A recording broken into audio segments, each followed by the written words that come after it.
Hello students, कैसे हैं आप लोग। उम्मीद करता हूँ अच्छे होंगे। आज आपके अपने जितेंद्र सर यानी जेके सर लेकर आए हैं फोटो इलेक्ट्रिक इफेक्ट का नेक्स्ट वीडियो लेक्चर। तो जल्दी से इस वीडियो को लाइक कर दीजिए, अगर नए हैं तो चैनल को सब्सक्राइब कर दीजिए और एक प्यारा सा कमेंट कर दीजिए। हम पिछले वीडियो लेक्चर में पढ़ रहे थे कि जो रेडिएशन है, लाइट है, उसको क्या कंसिडर किया जाए, पार्टिकल कंसिडर किया जाए या वेव कंसिडर किया जाए। तो यह क्लियर हो चुका था कि यह डॉल नेचर को एडॉप्ट करता है, मतलब कि यह पार्टिकल नेचर जैसा भी बिहेव करता है और वेव नेचर जैसा भी बिहेव करता है। इसी को कहा गया है डॉल नेचर, है ना। मतलब दोनों नेचर को एडॉप्ट करता है। अब हम पढ़ाए थे कंसेप्ट ऑफ फोटोन। तो जो रेडिएशन है वह एनर्जी के बंडल फॉर्म में होता है, एनर्जी के पैकेट फॉर्म में होता है और वह क्वांटाइज्ड होता है। क्वांटाइज्ड किसके होता है? तो एनर्जी का जो सबसे छोटा बंडल है, सबसे छोटा पैकेट है, उसी को कहा गया था फोटोन।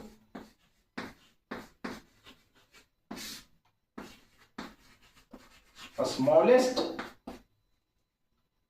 पैकेट और bundle of any radiation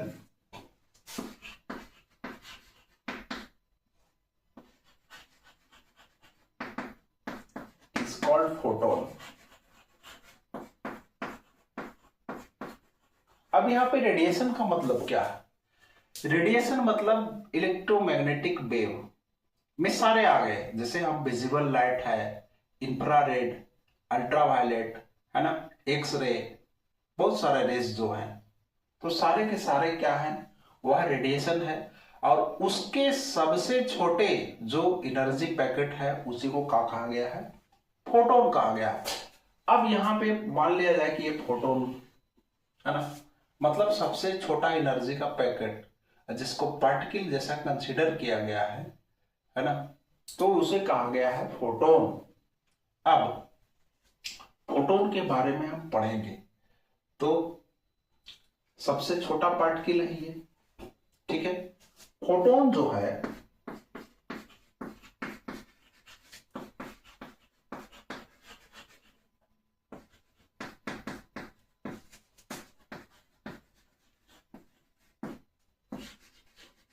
light के स्पीड से ट्रेवल करता है। तो बच्चों अभी हम फोटोन के बारे में पढ़ा रहे थे। फोटोन एक्चुअली एक पार्टिकल है जो एनर्जी के पैकेट के फॉर्म में होता है। अब यहाँ पे उसके बारे में कुछ टर्म है ना। A source of radiation emits energy in form of photon. तो जितने रेडिएशन है, जैसे लाइट हो गया, इंफ्रारेड, है ना, मतलब इलेक्ट्रोमैग्नेटिक जितने भी वेव हैं जो एनर्जी के फॉर्म में होते हैं और वो फोटोन के फॉर्म में होते हैं, उस जो एनर्जी का पैकेट है उसका सबसे छोटा पैकेट है उसको फोटोन कहा जाता है। क्लियर है? Photon travels in straight line. Photon जो है वह स्ट्रेट लाइन पे मोशन करता है, स्ट्रेट पाथ पे मोशन करता है। क्लियर है? अब फोटोन जो है किसी पार्टिकुलर फ्रीक्वेंसी के लिए, किसी पार्टिकुलर फ्रीक्वेंसी के लिए उसके जितने भी फोटोन्स हैं सबका एनर्जी इक्वल होता है। इसका मतलब क्या है? मान लिया जाए कि रेड लाइट है, इसका फ्रीक्वेंसी कोई पार्टिकुलर फ्रीक्वेंसी है, रेड लाइट के जितने भी फोटोन्स हैं सबका एनर्जी सेम होगा। अब रेड लाइट को हम कंपेयर करें एक्स रे से, इसका और इसका फ्रीक्वेंसी अलग अलग है, तो इसका जो फोटोन है और ये जो फोटोन है, इसका फोटोन, दोनों का जो एनर्जी है वो अलग अलग होगा। लेकिन यहां पे रेड लाइट के जितने भी फोटोन है सबका एनर्जी सेम होगा। क्लियर हुआ? यह एक पार्टिकल जैसा बिहेव करता है, लेकिन यह रेस्ट में नहीं है। लेकिन फिर कहा जा रहा है कि इसका रेस्ट मास 0 होता है। इसका मतलब क्या है? तो इसको हम डिस्क्राइब करेंगे आगे। जो फोटोन है वह लाइट के वेलोसिटी से मोशन करता है, लेकिन इसका रेस्ट मास जो है वह क्या है, 0 होता है। हम थोड़ा सा शॉर्टली पढ़ा देते हैं। जैसे कोई भी पार्टिकल है, कोई भी पार्टिकल है, वह जब मोशन करता है, मान लिया जाए पार्टिकल का, मान लिया रेस्ट में है, m है मास, अब ये मोशन करना शुरू किया तो इसका कुछ ना कुछ वेलोसिटी हो गया, मान लिया इसका वेलोसिटी v हो गया, इसको m0 मान लीजिए। रेस्ट मास कितना है जी, m0 है। और जब ये v वेलोसिटी से मोशन करने लगा तो इसका मास जो है वो m हो गया। इसका मतलब कि इसका मास चेंज कर रहा है। तो जब भी कोई पार्टिकल मोशन करता है तो उसका मास चेंज हो जाता है, बढ़ जाता है या घट जाता है, तो बढ़ जाता है। तो सर मान ले इतने सारे ऑब्जेक्ट है वो मोशन करता है, उसका तो वेट नहीं बढ़ता है।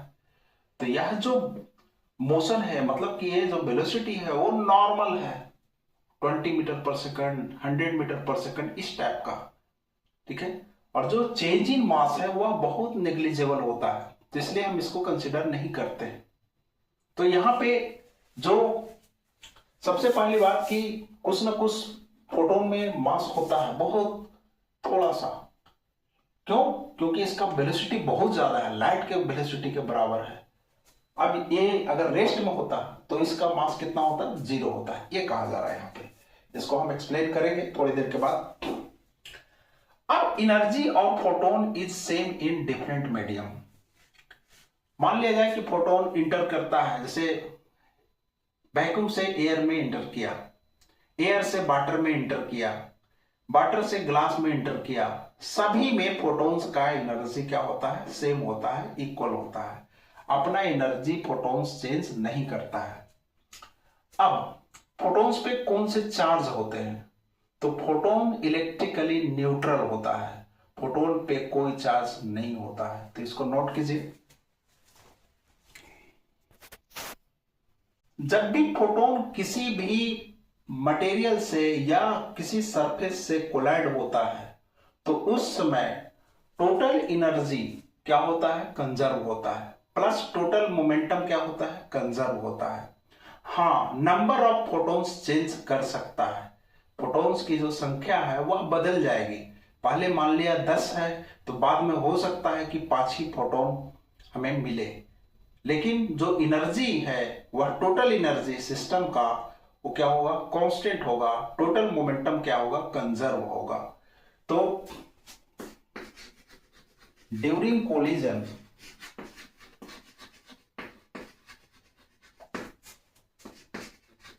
टोटल मोमेंटम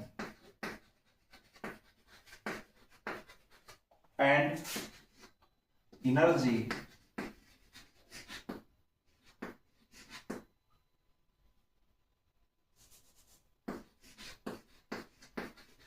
रिमेन कांस्टेंट, ठीक है। जैसे मान लिया जाए कि किसी सरफेस पे फोटोन जो है वो कोलाइड होता है, तब हो सकता है कि यह फोटोन जो है यह अपना एनर्जी क्या करे, डोनेट कर दे उस सरफेस को, ठीक है। मान लिया जाए किसी एटम से या किसी इलेक्ट्रॉन से फोटोन टकराता है, कोलाइड करता है, तो हो सकता है कि अपनी पूरी एनर्जी वह क्या करे, उस इलेक्ट्रॉन को दे दे। अब ये बात ये उत्पन्न होती है कि फोटोन में एनर्जी कितना होता है। तो सबसे पहली बात कि हम पढ़ा चुके हैं कि इसे समझने से पहले हम जो एक और कंसेप्ट है उसको हम क्लियर कर देना चाहते हैं टोटली। तो इसको नोट कीजिए।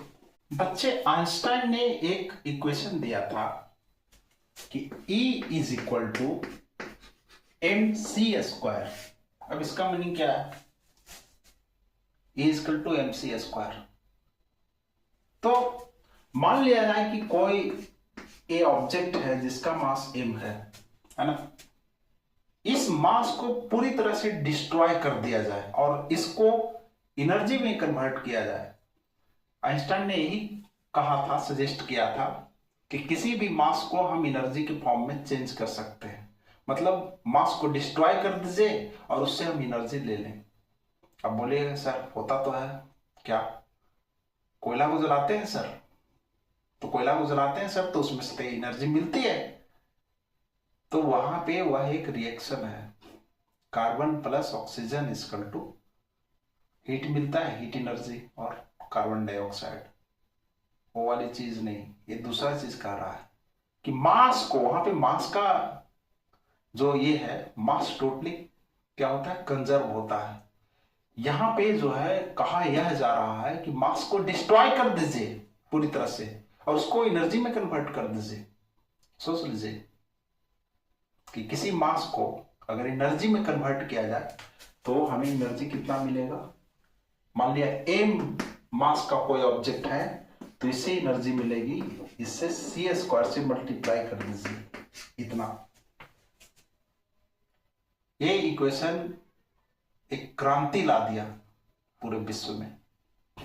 चलिए उस पर हम नहीं जाएंगे। अब इसके बारे में हम थोड़ा समझते हैं। जैसे हम धूप में खड़े होते हैं तो क्या होता है, लाइट रे हमसे टकराता है, मतलब फोटॉन्स टकराता है। फोटॉन्स का रेस्ट मास 0 है, लेकिन जब इसका वेलोसिटी मतलब लाइट के वेलोसिटी के बराबर हो गया तो उसमें कुछ ना कुछ मास होता है। अब वो हमारे बॉडी से कोलाइड करता है, तब वह अपनी पूरी एनर्जी क्या करता है, वह डिस्ट्रॉय हो जाता है पूरी तरह से। मतलब मास जो है वो एनर्जी में बदल गया।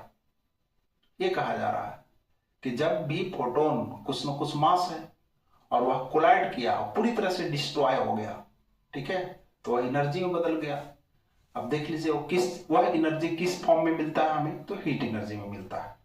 चलिए उसको थोड़ा और एक्सप्लेन करते हैं।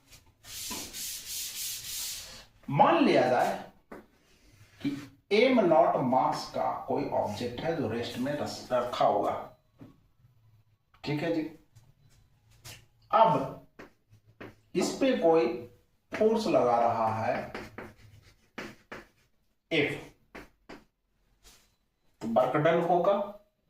हाँ भाई होगा। मान लिया जाए कि ये एस डिस्टेंस मूव किया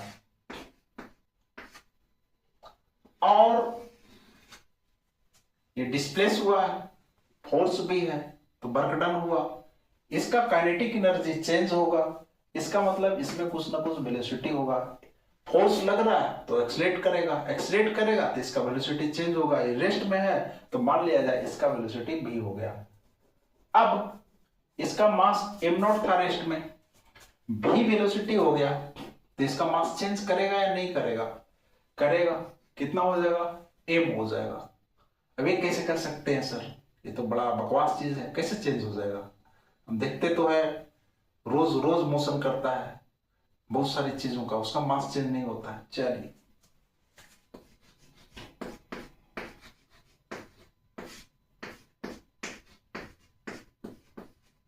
किस रिलेशन को कभी पढ़े होंगे, ये मैं नहीं लिखा हूं, ये आइंस्टाइन ने दिया है। अब देख लीजिए कि ये एम मास है, रेस्ट मास है m0। अब इसका वेलोसिटी जैसे जैसे बढ़ेगा वैसे वैसे m बढ़ेगा। इसको देख लीजिए, इसको और एक्सप्लेन करेंगे हम। अब यहां पे यह एक्सटर्नल फोर्स लगा, कोई भी मास ऑब्जेक्ट रेस्ट में है और इसके बाद यह मोशन में आया, इसका वेलोसिटी v हो गया। देखिए थोड़ा सा कंसेप्ट को डीपली पढ़ लीजिए, आसान हो जाएगा चीजें। थोड़ा सा 1 घंटा ज्यादा बढ़ेगा लेकिन चीजें आसान हो जाएगा। तो इसको कंसेप्ट को समझते हैं। अब m0 से m हो गया, इसका वेलोसिटी v हो गया। अब यहां पे इसका एनर्जी कितना है जी, काइनेटिक एनर्जी की बात करें तो ½ mv²। यहां पे भी मान लिया इसका कुछ एनर्जी हो सकता है कुछ एनर्जी। मान लिया इसका एनर्जी है E0 इनिशियली, इसका एनर्जी E हो गया, है ना। क्लियर है। अब यहां पे चेंज इन मास कितना हो गया, m - m0, ठीक है। m - m0 मतलब मास कितना बढ़ा है, तो m - m0। इंक्रीमेंट इन मास ये है। क्लियर। अब आइंस्टाइन ने ये कहा कि जो इसके पास एनर्जी है, अगर इस मास को अगर हम डिस्ट्रॉय करें, इतना मास को, जितना मास बढ़ा है उतने मास को अगर डिस्ट्रॉय करें तो एनर्जी कितना मिलेगा, डेल्टा एम सी स्क्वायर, और वह कितने के बराबर हो रहा है आपको, हाफ एम वी स्क्वायर। अब इसको इस तरह से समझे कि जब कोई एक्सटर्नल फोर्स लगाता है तो वर्क होती है, मतलब एक्सटर्नल एजेंट जो है उसमें एनर्जी पुट कर रहा है ऑब्जेक्ट में, और एनर्जी कितना आ गया आपको, हाफ एम वी स्क्वायर। और इंक्रीमेंट इन मास, मतलब मास में कितना गेन हुआ, डेल्टा एम, और उस मास को अगर हम डिस्ट्रॉय करें तो दिस मच एनर्जी आपको मिलेगा। ये किसने सजेस्ट किया, आइंस्टाइन ने सजेस्ट किया। क्लियर है, तो इसको नोट कीजिए थोड़ा। अब बच्चों ये रिलेशन है कि एम मास है जब उसका वेलोसिटी कितना है, v है, और एम नॉट मास है जब ऑब्जेक्ट रेस्ट में है, तब एम ये जो रिलेशन है वह है मास और वेलोसिटी का रिलेशन। अब इसको हम सिंप्लीफाई करते हैं और इस यहां पे ये जो टर्म है इतना जो आया उसको हम लाने की कोशिश करते हैं। तो सबसे पहले दोनों तरफ क्या कर दीजिए, स्क्वायर, तो हो जाएगा M square is equal to M naught square by 1 minus B square by C square, under root हट जाएगा। डेट इंप्लाई, अब इसको क्रॉस मल्टीप्लीकेशन कीजिए तो हो जाएगा M square minus M square B square by C square is equal to M naught square, that imply M square C square minus M square B square by C square is equal to M naught square, that imply M square C square minus M square B square is equal to M naught square C square. Simple इसको हम solve किए हैं। Clear है, sorry. अब इस सी square वाले term को एक साथ रखिए, तो ये हो जाएगा आपको M square C square minus इसको इधर लाइए M naught square C square is equal to इसको उधर ले जाइए एम स्क्वायर भी स्क्वायर, है ना, डेट इंप्लाई, अब यहां पे सी स्क्वायर कॉमन ले लीजिए तो हो जाएगा M square minus M naught square is equal to M square B square, that imply, अब यहाँ पे A square minus B square के फॉर्म में है तो इसको कर दीजिए M plus M naught into M minus M naught is equal to M square B square. अब यहाँ पे एम माइनस एम नॉट क्या है, M minus M naught delta M है, तो हम लिख सकते हैं डेल्टा एम, ये डेल्टा एम हो गया इंटू सी स्क्वायर, और ये term M plus M naught. जब भी कोई मास है एम नॉट रेस्ट में और उसका कुछ वेलोसिटी बढ़ा है तो मास में ज्यादा चेंज नहीं आता है, एक नॉर्मल चेंज आता है। इसका मतलब ये दोनों मास लगभग बराबर है। जब भी जो है, कहने का मतलब भी is very very less than C, then M is equal to हम कह सकते हैं एम नॉट। क्लियर है। अब जब हमारे जो देख रहे हैं बस चल रहा है, ट्रक चल रहा है, ये चल रहा है, वो चल रहा है, तो यहाँ पे वेलोसिटी जो है उसका, वह वेलोसिटी ऑफ लाइट के बहुत कम है, उससे बहुत कम है, उससे कंपैरिजन किया जाए तो यहाँ एम और एम नॉट क्या होगा, लगभग बराबर होगा।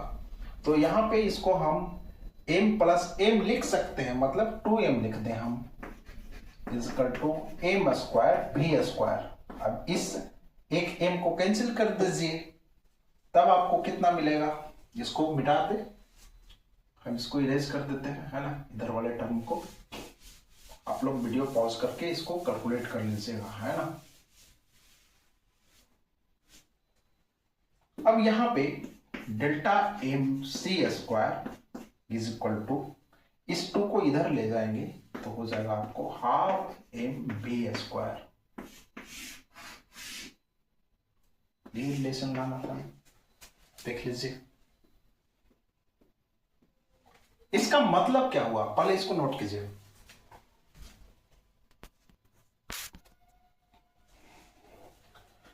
बच्चों वीडियो शॉर्ट करने के लिए ना बहुत प्रक्रिया करनी पड़ती है। अब यहां पे इसका मतलब क्या हुआ, तो यहां पे है डेल्टा एम। डेल्टा एम मतलब जैसे मास है एम नॉट से बढ़ गया एम हो गया, ठीक है, तो बढ़ गया मतलब कि उसका एनर्जी भी बढ़ गया। अगर इस डेल्टा एम मास को हम क्या करें, डिस्ट्रॉय करें, तब कितना एनर्जी मिलेगा, दिस मच। क्लियर है। और वह डेल्टा एम सी स्क्वायर इसके बराबर होगा, ये कहने का मतलब है। तो उसी प्रकार से अगर कोई पार्टिकल है उसको डिस्ट्रॉय किया जाए, मान लिया एम मास का पार्टिकल है, उसको डिस्ट्रॉय किया जाए तो उससे हमको एनर्जी कितना मिलेगा, एम सी स्क्वायर मिलेगा।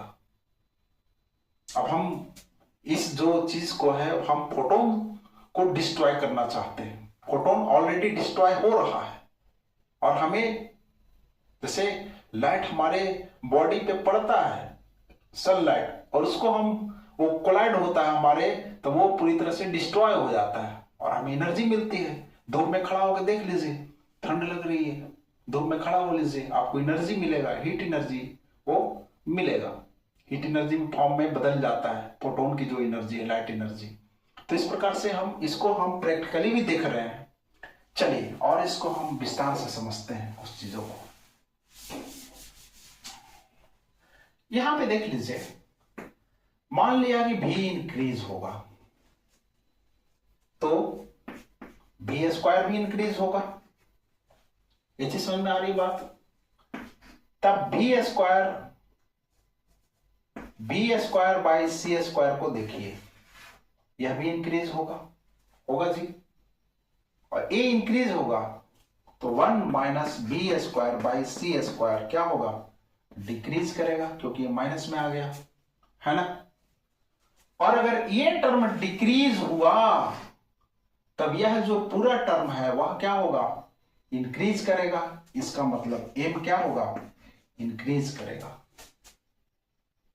सुनना ही बात।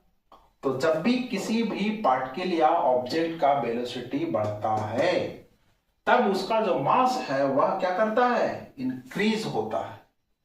क्लियर है, इंक्रीज होता है, इंक्रीज होता है, इंक्रीज होता है और इंक्रीज होता है। तो फोटोन की अब बात किया जाए तो फोटोन जो है वह शुरू में रेस्ट में था तो उसका मास 0 था, लेकिन जब वो वेलोसिटी बढ़ाना शुरू किया तब एक ऐसा समय आया कि उसका वेलोसिटी सी हो गया। अब सी हो गया तो उसका मास भी कुछ ना कुछ होगा, और उसका मास कितना होगा ये बड़ा सवाल है। तो उसके लिए हम इस चीज को देखते हैं कि अगर v इक्वल टू सी हो गया तब v square by C square equal to कितना हो जाएगा, 1 हो जाएगा। मतलब C square by C square equal to 1, तो 1 माइनस 1 0। अब ये टर्म जो है हो गया आपका एम नॉट बाई 0। अभी तो बड़ा डिनोमिनेटर 0 का मतलब ये तो भाई पढ़े हैं लिमिट में कि ऐसा कुछ एग्जिस्ट नहीं करता है, नहीं।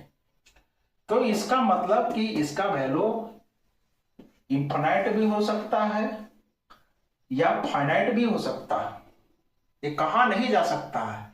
इसलिए इसका जो मीनिंग है कि ये अनडिटर्मिनेट फॉर्म में होता है, ऐसा बोल दिया जाता है कि इसका वैल्यू फिक्स नहीं है। इंफिनाइट भी हो सकता है एम नॉट बाई 0 का वैल्यू, या फाइनाइट भी हो सकता है, ये कहा नहीं जा सकता, इसलिए इसको बोला जाता है अनडिटर्मिनेट फॉर्म में होता है।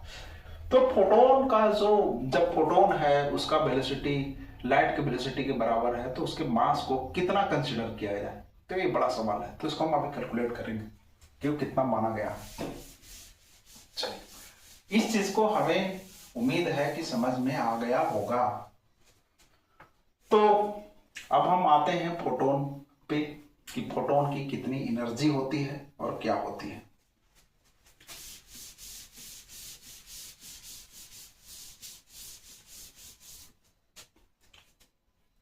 तो यहां पे फोटोन जो है वह एक पार्टिकल के फॉर्म में है और उसकी जो एनर्जी है वह डायरेक्टली प्रोपोर्शनल होता है एफ के, मतलब फ्रीक्वेंसी ऑफ द प्रोटॉन के। अब फ्रीक्वेंसी जो है अलग अलग रेडिएशन के लिए, मतलब से आपका है विजिबल लाइट, उसका अलग फ्रीक्वेंसी, एक्स रे अलग फ्रीक्वेंसी, है ना। समझ में आ रही बात? सॉरी। तो यहां पे E इजकल टू कितना हो जाएगा, कुछ ना कुछ कांस्टेंट होगा, एच एफ। कहीं कहीं इसको न्यू से भी रिप्रेजेंट किया जा रहा है, तो इसको न्यू भी लिख सकते हैं, है ना, एच न्यू। ये है आपका, जहां पे एच क्या है, एक कांस्टेंट है, और इसको बोला गया है प्लांक्स कांस्टेंट। प्लांक्स कांस्टेंट, और इसका जो वैल्यू होता है वह होता है 6.63 इंटू 10 का पावर -34 क्या, जूल सेकंड। क्लियर है जी? तो यहां पे कोई भी पार्टिकुलर फ्रीक्वेंसी दिया जाए तब उस फोटोन का एनर्जी हम कैलकुलेट कर सकते हैं। तो इस वीडियो में आज इतना ही। तो इस वीडियो को लाइक कीजिए, शेयर कीजिए, और नए हैं तो चैनल को सब्सक्राइब कर दीजिए। तो बने रहें जेके सर के साथ नेक्स्ट वीडियो लेक्चर में भी। Thank you.